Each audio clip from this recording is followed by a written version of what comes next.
اللهم اهدنا فيمن هديت، وعافنا فيمن عافيت، وتولنا فيمن توليت، وبارك اللهم لنا فيما أعطيت، وقنا واصرف عنا وعن المسلمين شر ما قدرت به وقضيت، فإنك تقضي بالحق ولا يقضى عليك.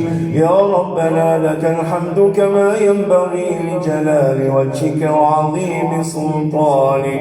اللهم اغفر لنا ذنوبنا وإسرافنا في أمرنا، وثبت أقدامنا، وانصرنا على القوم الكافرين.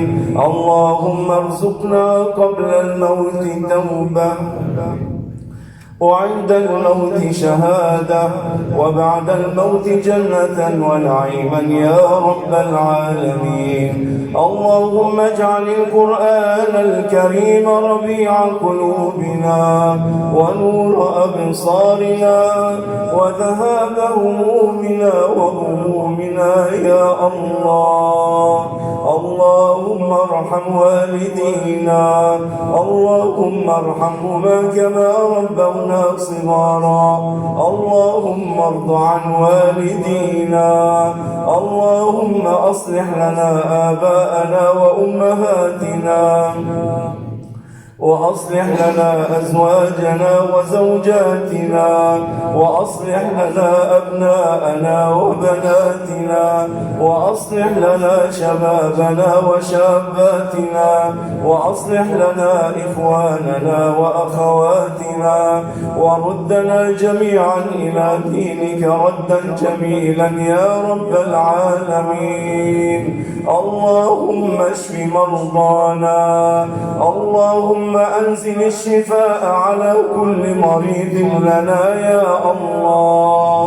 اللهم اشفهم شفاء لا يغادر سقما، اللهم اشفهم شفاء لا يغادر سقما، اللهم اشفهم شفاء لا يغادر سقما. اللهم تقبل منا الصلاة والصيام والقيام، وتجاوز عنا الوزر والآثام، واجعلنا من عتقائك في هذا الشهر من النيران يا رب العالمين. اللهم اعتق رقابنا ورقاب آبائنا وأمهاتنا من النار أجمعين. اللهم احفظ لنا أقصانا. اللهم من أراد بالإسلام والمسلمين خيرا فخذ بيده ووفقه يا الله، ومن أراد بالإسلام والمسلمين سوءا فسلط عليه سيف انتقامك وخذه أخذ عزيز مقتدر يا رب العالمين.